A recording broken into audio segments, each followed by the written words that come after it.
Salama daholo andondra ho resantsika ireto tsara ho fantatra manaraka ireto.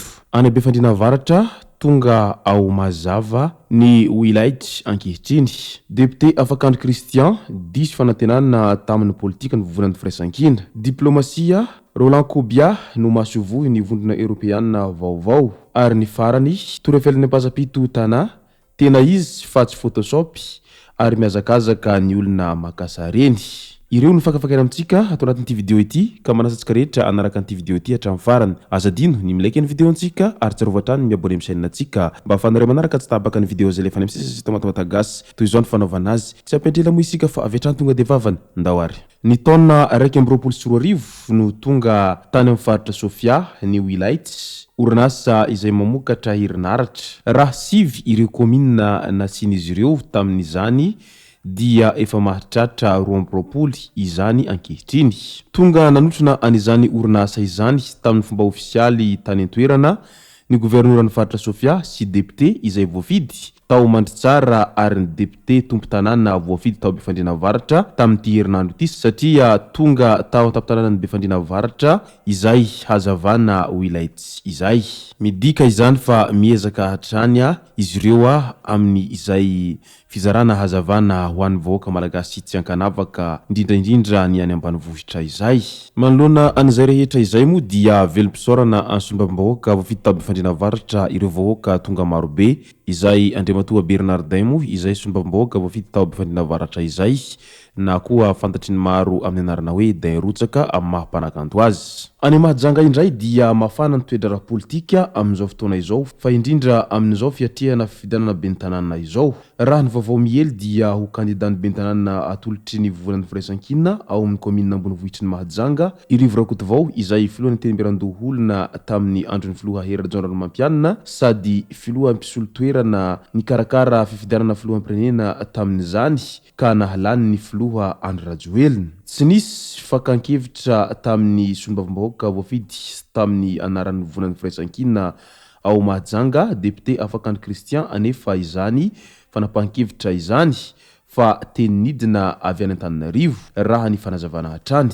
Tsy azo ekena ny teny midina ary taratry ny fanjanahana ankolaka izany kanefa fitadiavana ny fahaleovantena ny faritra sy ny faritany no tanjona mba hisiny fitsinjaram-pahefana na décentralisation no nijoroanay sy ny rotsahanay ho fidina ho solombavambahoaka araky ny fanehoan-kevitra izay nataony Afakandro Christian hatrany.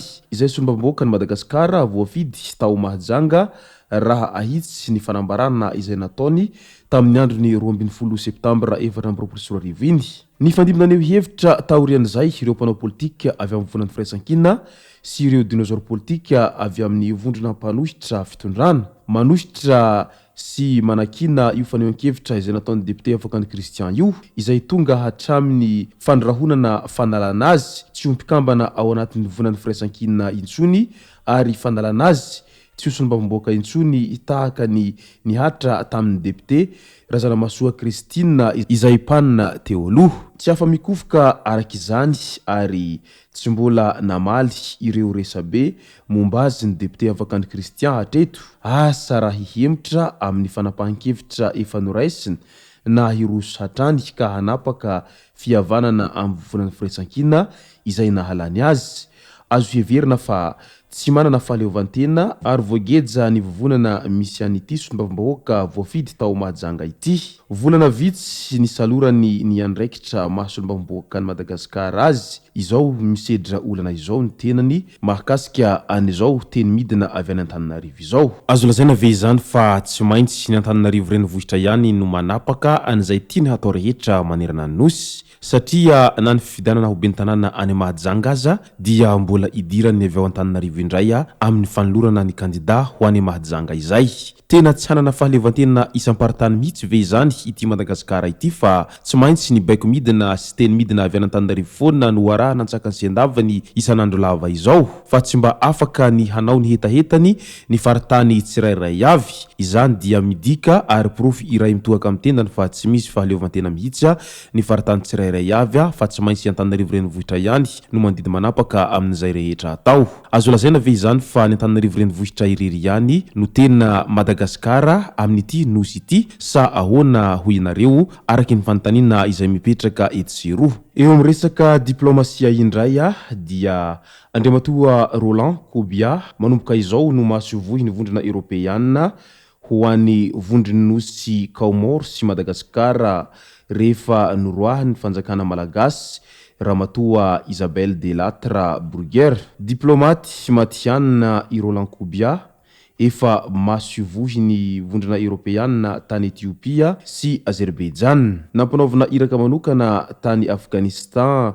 mpampianatra sy mpandraharaha teny amin'ny sehatry ny iraisam-pirenena ihany koa ny tenany. Tamin'ny androny Zoma no nitondra ny dika mitovy tamin'ny taratasy fanindriana azy izy ary nihona tamin'ny ministry ny raharaham-bahiny malagasy. Samy nanaiky ny roa tonta fa ilaina ny fampiresahana mba hampirindra tsara ny fiarahamiasa. Voasolo sahady araka izany Isabelle Delattre izay niroahan'ny fanjakana malagasy noho ny fanehoan-keviny mahakasika ny fitondrana izay mijoro amin'izao fotoana izao. Ny amaranantsika azy dia ny Tour Eiffel ny Ampasapito ao Antananarivo ao. Olona manodidina ny 200 mahery no efa nijoro naka sary teo amin'izay Tour Eiffel ny Antananarivo ao Ampasapito izay.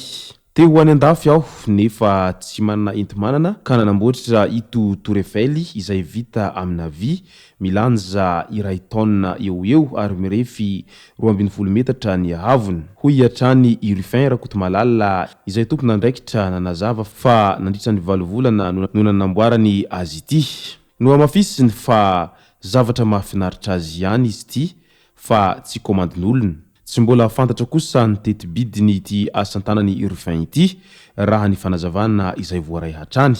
Midika izany amin'izao fotoana izao tsy voatery ho an'ny à Paris France intsony rehefa tiaka sary amin'izay Tour Eiffel izay fa makeny Ampasapito fotsiny dia efa ampy hanaovanao publication ao amin'ny Facebook sy ny maro hafa izay fakana sary eo amin'ny Tour Eiffel izay ary tena hita fa misy tovizany tanteraka amin'ny Tour Eiffel any Paris France moa ity Tour Eiffel izay namboarin'ny Rufin ity. Mahavita zavatra ihany ny gasy na dia tsy dia ampy aza ny fitaovana eo am-pelantanana izay satria ny gasy dia olona tia karokaroka ary mahay miaina amin'ny fampiasana ny zava-misy eo am-pelantanana fa tsy voatery hitady akora any an-kafa akory. Izay sy zay moa no masaka azona roso tao anatin'ity video ity tomboko lasy tomboko vavy misaotra antsika rehetra nanaraka an'ity video ity hatramin'ny farany.